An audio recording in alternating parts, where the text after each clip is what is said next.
Mais d'abord, on le sait, hein, ça peut être très difficile d'avoir accès à un médecin de famille. Et quand on en a un, bien, ça peut être long avant d'avoir un rendez-vous. Le ministre de la Santé a annoncé aujourd'hui que plus de 500 000 nouveaux patients sont désormais suivis par un médecin de famille ou encore un GMF. Avec moi pour analyser tout ça et faire le point, le docteur Benoît Eppel, médecin de famille. Bonsoir, M. Eppel. Bonsoir. D'abord, c'est une bonne nouvelle quand même pour ces nouveaux patients, on va le dire. C'est un pas dans la bonne direction, là. Oui, je pense que vous le dites bien, c'est un pas dans la nouvelle direction. C'est pas toute la marche qu'on a besoin de faire, mais c'est un pas parmi d'autres. Évidemment, c'est pas une finalité. Je pense que c'est une première étape dans l'augmentation de l'accès. Mais c'est en soi une bonne nouvelle qu'avec l'automne épouvantable qu'on a vécu, que les médecins de famille aient levé la main en disant, bien, regarde, on est prêt à en faire plus.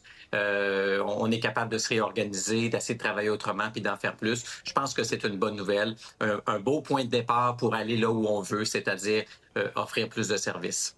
Les oppositions ont quand même réagi assez rapidement. Merci. Là. Ils disent que ce n'est pas une véritable prise en charge de patients. Est-ce que c'est le cas? Bien, en fait, c'est un début. Sur les 550 000, il y en a un certain nombre qui, eux, ont reçu une lettre pour dire votre médecin de famille, ça sera docteur un tel. Eux, c'est correct, ils ont un médecin de famille.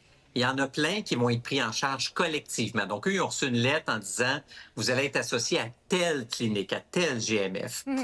Évidemment, ces gens-là devront appeler au CAP pour avoir un rendez-vous. Mais la consigne de la FMOQ auprès de ses membres, c'est quand vous voyez des patients inscrits collectifs. Peut-être que certains ne sont pas très malades, vous allez les voir une fois, ils vont rappeler dans 3 ans, mais c'est correct qu'ils restent collectifs. Mais les plus malades d'entre eux qu'on a inscrits collectivement dans ce court laps de temps, bien, suivez-les donc. Inscrivez-les personnellement. Tu sais, quand on en voit des fois dans nos cliniques là, des orphelins collectifs ou des orphelins peu, ils sont vraiment malades, là, de la santé mentale, des maladies chroniques, ça, des pets de pelules, des gros dossiers, ils ont besoin d'un suivi. Donc, ceux-là, graduellement, les plus vulnérables seront inscrits à un médecin de famille et puis eux autres, bien, ça va augmenter leur accès, évidemment. Mais ça, c'est avec le temps. Hein? C'est les prochains mois, les prochaines années. Bien, parce que dans le fond, je lisais qu'il y a quoi, un peu plus de 200 000 patients vulnérables qui font partie des 555 000. Mais les médecins ont quoi, jusqu'à 1 an pour offrir un premier rendez-vous de prise en charge? C'est pas un peu long, ça, 1 an? En fait, le 1 an, il faut faire attention, c'est quand un médecin décide de prendre des patients à lui. Moi, par exemple, j'ai pris 130 patients.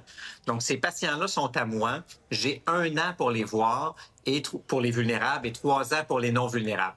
Donc, mais c'est long, mais c'est pas un maximum. Si le patient a besoin, ce patient-là, il peut appeler demain matin, là. Donc, on n'est pas obligé d'attendre 1 an. C'est juste qu'après 1 an, il retourne sur le guichet, donc le médecin doit les avoir vus. Mais celui qui a un besoin, il appelle avant puis il est vu. Bon, bien, on va souhaiter que les rendez-vous se donnent rapidement et facilement pour tous ces nouveaux patients.